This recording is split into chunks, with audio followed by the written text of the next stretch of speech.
Ha llegado lo que es el resumen de la ciencia y, en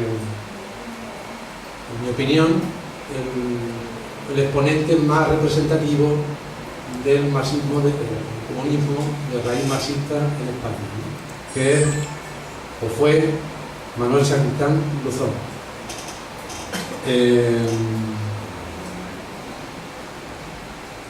Este que veis aquí es también un personaje con el que tenemos también muchas citas. Se llama Salvador López Arnal, es profesor de filosofía, ahora de informática y de matemáticas en una localidad de Barcelona. Es amigo nuestro y lleva, voy a poner el siguiente ejemplo, digo, para entender. De vez en cuando con los compañeros y compañeras de tradición, digamos, católica, de la asamblea local, de base, digamos, de la tradición de base católica, cristiana, les comentaba yo de vez en cuando que una cosa que una especie de broma que decía o hacía, no tan broma, John Berger, el escritor británico, que señalaba que el tal Jesús de Nazaret sería, Cristo sería hoy un desconocido, un gran desconocido para la humanidad, si no llega a tener los cuatro grandes cronistas de la época, ¿no? Pues yo creo que algo así también se podría decir de Salvador López Arnal. El trabajo de Salvador, el camarada y compañero Salvador, de trabajo minucioso, muy cuidadoso de toda la obra fraccionada, desgraciadamente, y por razones también, digamos, políticas del país. Sacristán fue expulsado varias veces de la universidad, tuvo que ganarse la vida y el pan traduciendo, publicando, por lo tanto, una obra muy fraccionada, prólogo. Entonces todo el trabajo sistemático de recopilación, de edición de muchos de estos materiales junto al grupo con el que trabajó Manuel Sacristán y Giulia Dinolfi, su compañera también comunista. Salvador, que es posterior a ese grupo inicial de trabajo que se constituye en torno a la revista Material y a la revista Mientras Tanto, ha venido desde hace muchos años haciendo, como digo, una labor que ha llevado, hoy podemos decir, a que se conozca muchísimo mejor la obra y el pensamiento de Manuel Sacristán Luzón, a quien tanto debemos. Algunos personalmente, yo me siento heredero y de esa, digamos, orgulloso de venir de esa tradición de pensamiento y de acción que combina el compromiso con los de abajo y el rigor el rigor en la formulación de las propuestas, del pensamiento y, digamos, enlazado con una ética de lo colectivo, una ética también, o con una filosofía de la práctica. Sacristán, que es lo que vamos a hablar hoy, vamos a intentar, la propuesta que hacemos en esta cita es dar al principio una nota biográfica del indio Apache, de Jerónimo. Luego intervendría también María Dolores Nieto, señalando aspectos menos conocidos, digamos, o menos sobresalientes, pero en una tradición, digamos, también muy varonil, de la actividad de estas comunidades, de estos pueblos, de estos grupos guerreros. De fondo lo que hay es un debate sobre el choque entre culturas, el tipo de capitalismo, qué pasa con otras subculturas.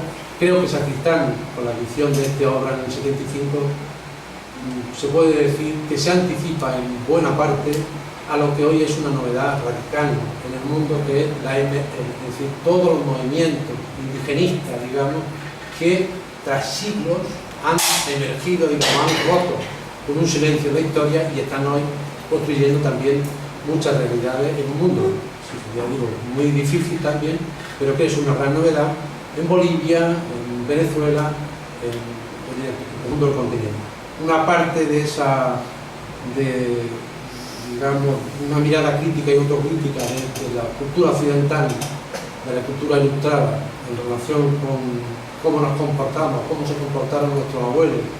Básicamente no podemos decirlo de nuestras abuelas, porque no fueron allí, muchas de ellas, sino nuestros abuelos, a descubrir un continente que ya llevaba habitado mucho tiempo.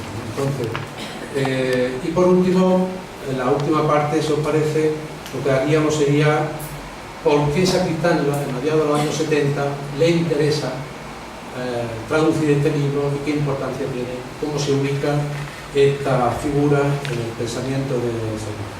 Entonces, si os parece, saludar desde aquí, esperamos que alguna vez llegará a Salvador, que en esa tarea, que siga en esa tarea, que tenga larga vida en esa enorme tarea. Lo podéis encontrar casi todos los días su escrito en la escrito de Rebelión, en rebelión.org. Es el autor de A Sangre Fría, el viejo topo, y colabora con muchos aspectos, con muchas actividades que se organizan en Cataluña y en España, en el marco de la izquierda, una izquierda insumisa, una izquierda, digamos, antagonista y una izquierda alternativa.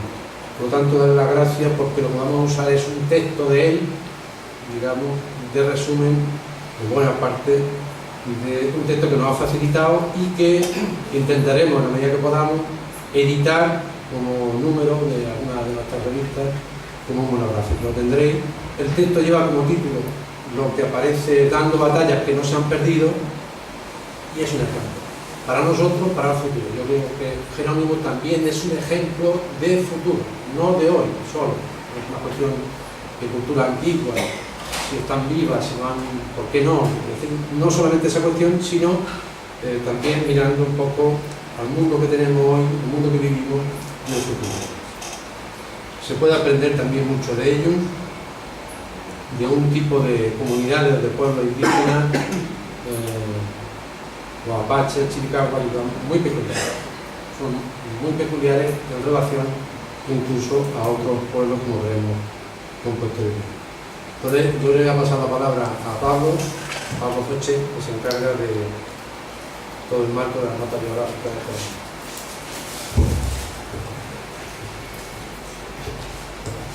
Bueno, vamos a poner al mismo tiempo que leemos la intervención un pequeño vídeo con diapositiva y que va acompañado de la música de fondo Apache, ¿no? O no sé si era Apache o Cherokee, lo que sea.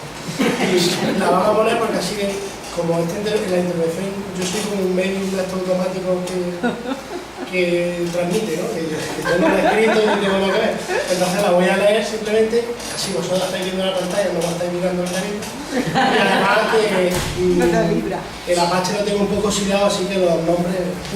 Las facciones... El Apache lo tengo oxidado.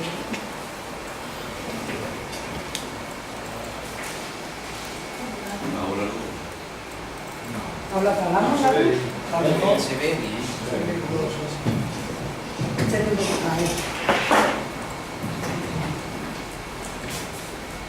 ¿Qué sitio, Ana?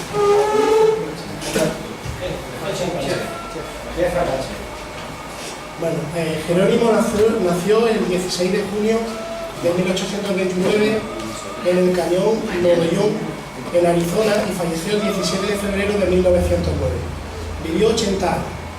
Se crió en la tierra que rodea las fuentes del río Gila, Gila River, supongo será, uno de los principales afluentes del Colorado. Aquel territorio era la tierra de nuestros padres, nuestros wigwam, viviendas, es la palabra que utilizan para vivienda, o normalmente tiendas. Se ocultaban entre las montañas, los dispersos pequeños valles contenían nuestras tierras de labor, la pradera sin límite que se extendía por cada lado eran nuestros pastos. Las cavernas rocosas eran nuestra sepultura. En la zona en la que se desarrolló en los primeros 500 años de nuestra era, según señalaba Sacristán en sus anotaciones, la cultura Jojocán fue una de las culturas de antepasados. Fue el cuarto hijo de una familia de 4 niños y 4 niñas. Tuvo 4 esposas, que eran Apache, Pedro Joque, y otras 4 que eran en parte lo que fueron y en parte tuvieron otra ascendencia Apache. Barret, el editor de su biografía, asegura que creía firmemente en el destino y en la fuerza mágica del cual. No es inexorable tampoco imposible que Barret tenga razón. Otros creen en la fuerza del 3 y de los sistemas trinitarios, y otros, en cambio, creemos en la energía y necesidad de 1917, 1949, 1962 o incluso 1789 o 1931. A los 8 años, Jerónimo empezó a cazar. Los apaches cazaban el búfalo a caballo, matándolo con flechas y venado, y usaban sus pieles para hacer tipis y lechos, y su carne para alimentarse. De joven trabajó también la tierra. Cuando creció lo suficiente para ser suficientemente útil, fue al campo con sus padres no para jugar, sino para trabajar. Abrían la tierra con escarda de madera cuando llegaba la época de la siembra.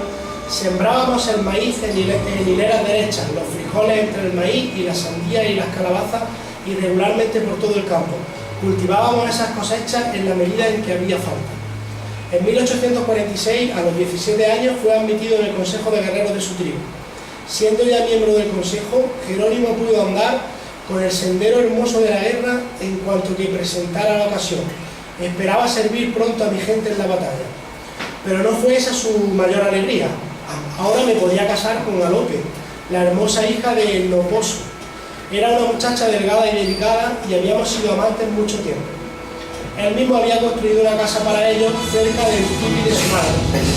Años después, en 1858, durante la matanza de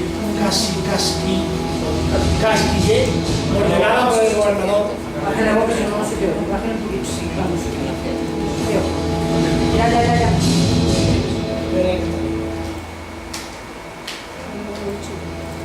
La música chula. Años después, en 1858, durante las matanzas de Casquillé, ordenada por el gobernador Terraza, asesinaron a su mujer, a 3 de sus hijos y a su madre.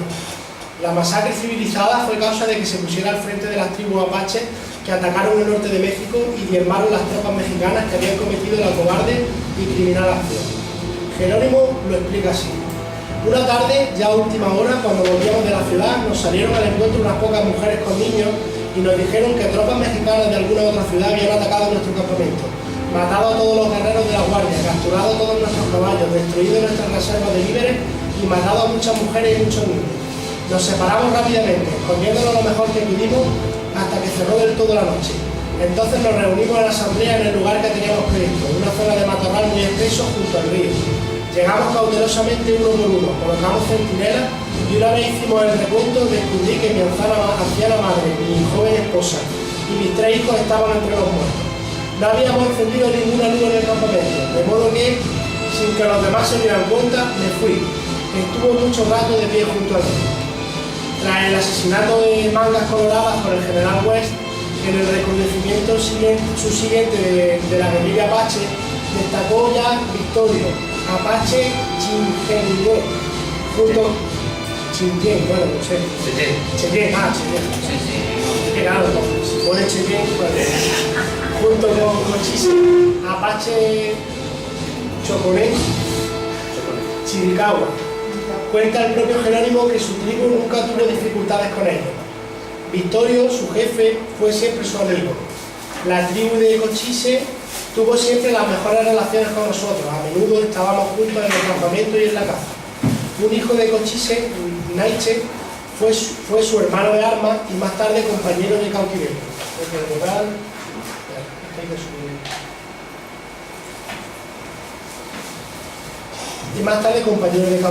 En 1865 tuvo lugar el encuentro de los jefes apaches Victorio y Nana en Santa Rita con representantes del gobierno americano. Los combinaron a entrar en la reserva. Cochise no aceptó la negociación y Victorio se negó a ir a Bosque Redondo. Meses después, el 1 de abril de 1866, el presidente Johnson vetó la ley de derechos civiles, pero el Congreso anuló la decisión y reconoció iguales en derechos a todas las personas nacidas en los Estados Unidos. A todas ellas, pero no a los indios. Entre 1868 y 1873, la actividad de Jerónimo en México fue reducida. Vivió en la reserva de San Carlos. En 1871, una ley decretó la desposesión de los indios. Cochise rechazó de nuevo una invitación para ir a Washington y el 30 de abril se produjo la carnicería de los apaches Arabaipas por los blancos de Tucson, en la reserva de Camp Grant. En julio de